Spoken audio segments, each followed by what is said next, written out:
துப்பாக்கியோட powerful ஆயுதம் உங்க கையில இருந்தது, உங்க ஓட்டு.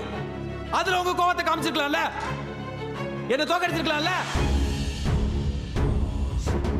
நான் போட்டி போட்ட அதே எலெக்ஷன்ல தான் அவரு நின்னாரு. படிச்ச ஆளு, படிச்சுட்டு இருக்கிற வேலையை விட்டு ஏதாவது மாத்த முடியாதுன்னு சுயேட்சையா நின்னாரு தை சின்னத்துல. யாருக்கா தெரியுமா? 413 ஓட்டு வாங்கினான். யார் தோக்கடிச்சா அவனை? நானா? நீங்க தான்.